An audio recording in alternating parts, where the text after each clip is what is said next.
வணக்கம். Welcome to my channel.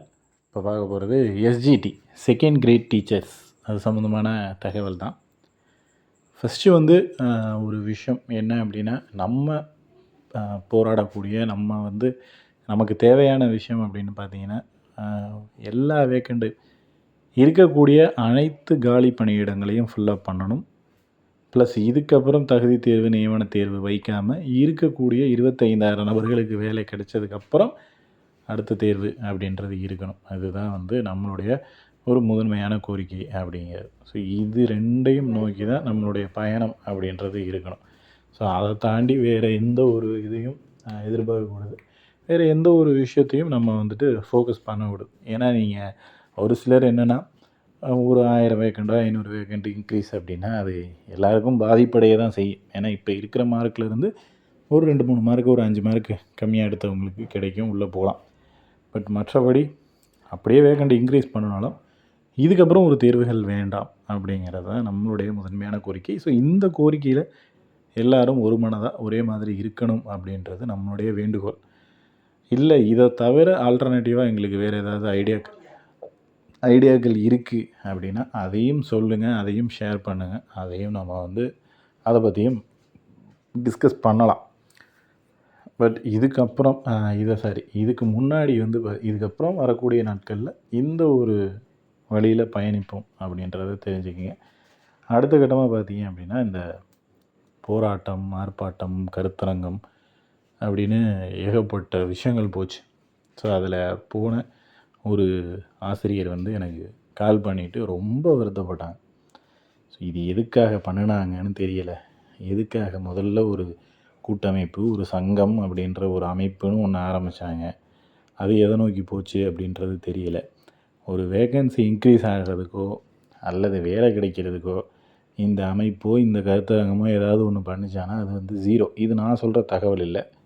ஒரு ஆசிரியர் எனக்கு கால் பண்ணி சொன்ன ஒரு தகவல். அவ்வளோ வேதனைப்படுறாங்க அவங்க. ஸோ முழுக்க எங்களை நம்பி ஏமாற வச்சது அந்த கேங்கு தான் அப்படின்ற மாதிரி. பட் எதுக்காக இந்த வேலைகள்? நம்ம முதல் முறை சொன்னோம், பிரிவினை அப்படின்றது வேண்டாம், எல்லாரும் எஸ்ஜிடி கேண்டிடேட்ஸ். ஸோ நீங்கள் கொஞ்சமாக பிரித்து எடுத்துகிட்டு போனால் அது எப்போதுமே ஒரு பிளவுபட்ட ஒரு இதாக தான் இருக்கும். கடைசி வரையும் ஒன்றுபடாது. ஒன்றுபட்டால் ஒரே மாதிரி செயல்பட முடியாது அப்படின்றத சொல்லியிருந்தோம். ஸோ நாம் ஏதோ சொல்கிறது தவறுகள் மாதிரி ஒரு சிலரை நீங்கள் மேனிப்புலேட் பண்ணி அதை எடுத்துகிட்டு போயிட்டு அவங்கள ஒரு கேங்கை உருவாக்கி கடைசியாக பார்த்தீங்கன்னா அவங்களுக்கே பண்ணது பிடிக்கல, அந்தளவுக்கு இருக்குது. ஏன்னா மெயினாக என்ன ரீசன்னா, பேமெண்ட் கேட்குறதுக்கும் மற்றபடி பேமெண்ட் ஏதாவது வரணும் அப்படின்னா தான் அந்த குரூப் ஆக்டிவேட்டில் இருக்குது. மற்ற நேரம் எல்லாமே ஒன்லி அட்மின் சென்ட் பண்ணுற மாதிரி மெசேஜஸ். ஸோ அந்த மோடில் இருந்துச்சு அப்படின்னா யாரால் என்ன தகவலை பரிமாறிக்க முடியும், என்ன விஷயத்தை ஷேர் பண்ண முடியும்? ஒருத்தருக்கு ஒரு மனசில் ஏதோ சம்திங் என்ன வேணால் இருக்கலாம், தப்பாக இருக்கலாம், சரியாக இருக்கலாம். அவங்கள சொல்கிறத கேட்குறதுக்காக நமக்கான அந்த ஒரு ஸ்பேஸ் கொடுக்கணும்ல. யாராலையுமே எந்த தகவலுமே பரிமாற முடியாது. அதாவது நான் குரூப்பில் ஒரு மெசேஜ் போட்டால் எனக்கு பிடிக்காததை நான் டெலீட் பண்ணுறேன் அப்படிங்கிறது மிகப்பெரிய ஒரு கான்ட்ரவர்சியாக இருந்துச்சு. சரி, ஓகே, நான் பண்ணுறது தப்புனா அங்கே மெசேஜே பண்ண முடியாமல் இருக்கிறது எவ்வளோ பெரிய தப்பு அப்படிங்கிறது ஏன் யாருக்கும் புரியலைங்கிறத எனக்கு தெரியல. ஸோ ஒரு சில மெசேஜஸ் நான் டெலீட் பண்ணுறேன். என்னென்னா எனக்கு பிடிக்காததும் சரி, இல்லை இது இந்த குரூப்புக்கு இது தேவையே இல்லை அப்படிங்கிற விஷயமும் சரி. மற்றபடி நீங்கள் ஒரு சில யூடியூப்பில் போடுற வீடியோவோட லிங்க்கு அதை தான் நான் மேக்ஸிமம் டெலீட் பண்ணுவேன். என்ன காரணம் அப்படின்னா, ஒருத்தரும் 1000 விதமான தாட்டில் இருப்பாங்க. 1000 வீடியோக்களை நீங்கள் ஷேர் பண்ணும்போது இவர் சொல்கிறத ஃபாலோ பண்ணலாமா, இவர் சொல்கிறத ஃபாலோ பண்ணலாமா, இதை கேட்கலாமா, அதை கேட்கலாமா அப்படின்ற தாட் வரும். ஸோ அந்த காரணத்துக்காக தான் நம்ம வேறு ஏதாவது சேனலோட லிங்க் நீங்கள் அனுப்பிச்சிங்க அப்படின்னா அவங்க சொல்கிறதையும் ஃபாலோ பண்ணலாமா, இவங்க சொல்கிறத ஃபாலோ பண்ணலாம்னு டபுள் மைண்டடில் இருக்கும். ஸோ அந்த காரணத்தினால நம்ம டெலீட் பண்ணணும். அது என்னென்னா, ஒரு சிலருக்கு ஏன் இதை டெலீட் பண்ணீங்க அப்படின்னா அது உங்களுக்கு இம்பார்ட்டன்ட் கருத்தாக இருக்கலாம். பட் நான் நினைக்கிறது என்னென்னா, அதை பிரிவினைக்கு உண்டான கருத்தாக இருக்கும். நம்ம ஒரு விஷயத்த பேசிக்கிட்டு இருக்கோம் குரூப்பில், பட் இன்னொரு சேனலில் இன்னொருத்தர் ஏதாவது ஒரு தகவல் கொடுத்துருப்பாங்க. அதை எடுத்துகிட்டு இங்கே கொடுக்கும்போது இதை பண்ணலாமான்னு கன்ஃபியூஷன் ஆகி எதையுமே பண்ண முடியாமல் போகிறதுக்கான சூழ்நிலைகள் அப்படின்றது இருக்குது. ஸோ இந்த தவறுதல், அதாவது இது தவறு அப்படின்னு நினச்சிக்கிட்டு நீங்கள் பண்ணின ஒரு விஷயம். இப்போ அங்கே வந்துட்டு என்னென்னா, யாராலையும் எந்த மெசேஜும் அதை தான் ரொம்ப வருத்தப்பட்டு சொல்கிறாரு. அவங்ககிட்ட பேமெண்ட் வாங்குறதுக்கும், ஸ்க்ரீன்ஷாட் அனுப்புறதுக்கும் குரூப் ஆன்ல இருக்குது. மற்ற நேரங்களில் இதை பற்றி அடுத்து என்ன பண்ணலான்னு டிஸ்கஸ் பண்ண ஆன்ல இல்லை. அடுத்து என்ன பண்ண போகிறோம் அப்படிங்கிறத ஒரு தெளிவுபடுத்துறதுக்கு யாரும் இல்லை. எதுக்காக இதை பண்ணுனாங்க? எதுக்காக இப்படி பேமெண்ட் வாங்கினாங்க? எதுக்காக எங்களை ஏமாத்துறாங்க?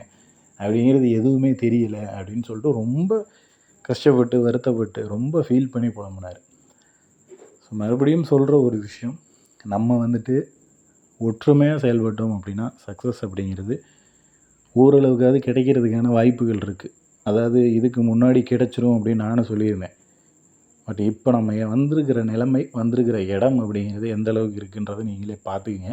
ஸோ இதுக்கப்புறம் வந்துட்டு அதாவது அவங்க போகாமல் இருக்கணும், செலக்ட் ஆனவங்கள இது பண்ணணும், நம்ம அதை தடுத்து நிறுத்தணும் அப்படின்றது எல்லாத்தையும் யோசிக்காமல், இதுக்கப்புறம் நம்ம யோசிக்க வேண்டியது ஒரே ஒரு விஷயம், இதுக்கப்புறம் தேர்வுகள் வைக்க வேண்டாம் அப்படிங்கிற ஒரு கோரிக்கை. ஏன்னா 12 வருடங்களாக வெயிட் பண்ணியாச்சு. மினிமம் பார்த்திங்கன்னா 10,000 பணியிடங்கள் இருக்குது, 15,000 பணியிடங்கள் வரையும் இருக்குது. ஒன்றும் அதை ஃபில்லப் பண்ணணும். அப்படி ஃபில்லப் பண்ணாலும் இதுக்கப்புறம் தேர்வு வேண்டாம், அதுதான். ஸோ இதுக்கப்புறம் ஒரு நியமன தேர்வு, தகுதி தேர்வு எதுவும் வேண்டாம். இருக்கக்கூடிய அனைவருக்கும் வேலை கொடுத்ததுக்கு பிறகு அதுக்கப்புறமா வந்துட்டு மறுதேர்வு அப்படின்றது வைக்கலாம் அப்படின்றது தான் நம்மளுடைய கோரிக்கை. ஸோ அதனால் முடிஞ்ச வரைக்கும் இந்த ஒரு விஷயத்துக்காக ஃபோக்கஸ் பண்ணுவோம். நீங்கள் மறுபடியும் அதாவது வேறு ஏதாவது இந்த மாதத்தோட இறுதியில் நாங்கள் இதை பண்ண போகிறோம், நாங்கள் இதை செய்ய போகிறோம், இதுக்கு அமௌண்ட் அனுப்புங்க, இல்லை கேஸ் போட போகிறோம், கேஸுக்கு அமௌண்ட் வேணும் அப்படின்ற மாதிரி வெறும் கலெக்ஷனுக்காக பேசுகிறாங்க அப்படின்னா தயவு செஞ்சு அதை நம்பாதீங்க. மறுபடியும் ஒரு கலெக்ஷன் அப்படின்றது வேண்டாம்.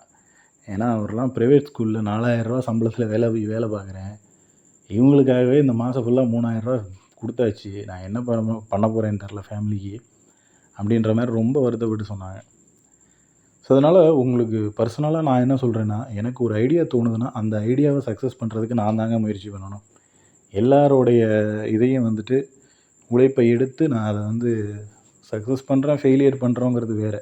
சக்ஸஸ் பண்ணால் அவங்களுக்கு எல்லாருக்குமே கிடைக்கும், நன்மை கிடைக்கும். பட் ஃபெயிலியர் பண்ணுறோம் அப்படின்னா யாரோட உழைப்பு அது எல்லாமே.